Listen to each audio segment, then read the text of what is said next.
E aí, garotos? Mais uma vez junto com vocês agora na resolução da questão 105. A questão 105, ela retrata uma interação gravitacional e uma interação elétrica.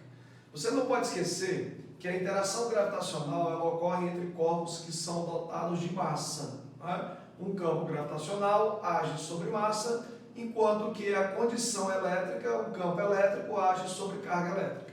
Então, o que é que nós temos, na verdade, aqui na questão 105? Nós temos uma interação gravitacional e uma interação elétrica. Lembrando que pela lei de Newton para a gravitação, nós temos que a força gravitacional ela é diretamente proporcional ao produto das massas e inversamente proporcional ao quadrado da distância.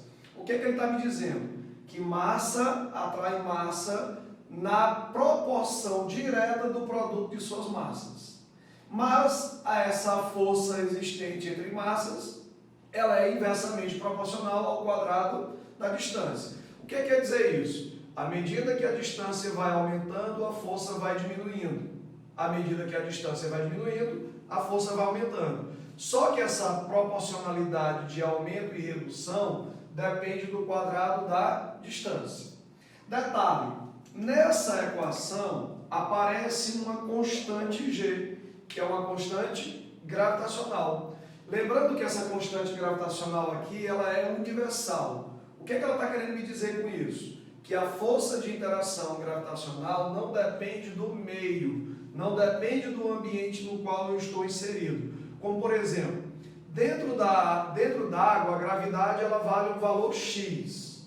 E fora da água, no meio ar, a gravidade tem o mesmo valor. Por quê? Porque essa interação gravitacional não depende da interação do meio. O meio não interfere na força gravitacional.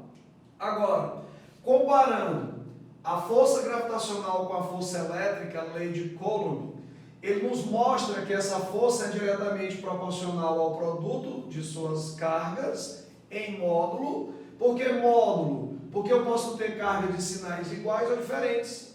Os sinais das cargas só vão me garantir se essa força elétrica ela é de atração ou de repulsão. Então, a força elétrica é diretamente proporcional ao produto de suas cargas, mas é inversamente proporcional ao quadrado da distância. A mesma relação que eu tenho em relação à força gravitacional. Aumenta a distância, a força diminui. Diminui a distância, a força aumenta.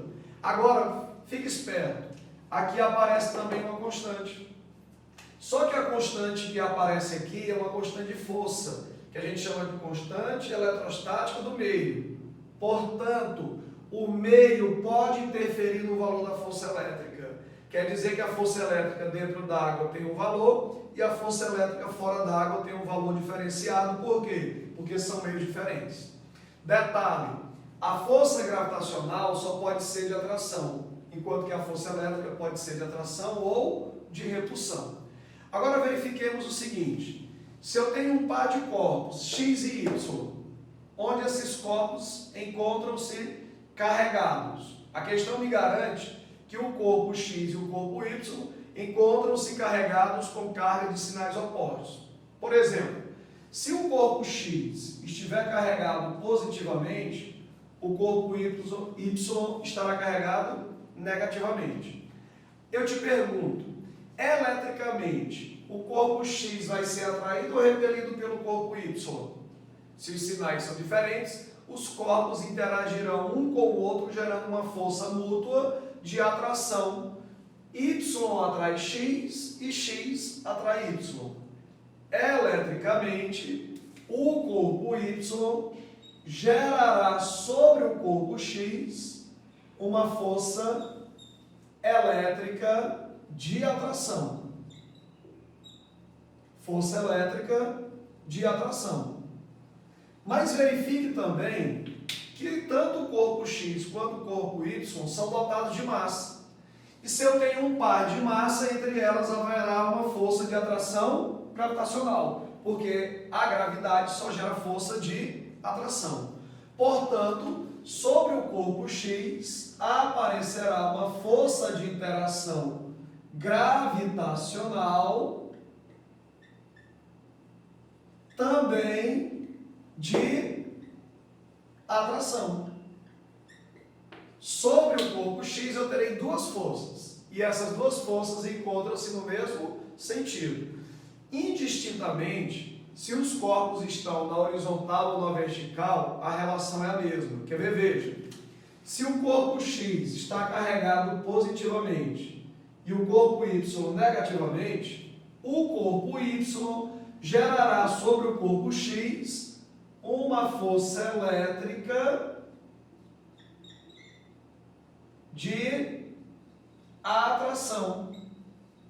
Se o corpo X e o corpo Y também são dotados de massa, entre massas, força de interação gravitacional.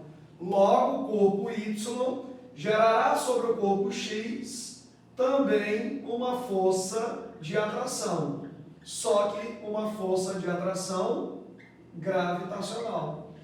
Portanto, se você der uma olhada nas alternativas nas quais você tem os dois pares de corpos, tá? O par de corpo. Vai, eu faço o corte aí, vai. Beleza. Portanto, se você observar as alternativas, você vai perceber que esse par de corpos, que são carregados com sinais opostos e são dotados de massa, sobre cada um deles aparecerá duas forças. E essas forças obrigatoriamente serão de atração, uma de atração gravitacional e a outra de atração elétrica. Grande abraço. Nossa alternativa correta, letra A.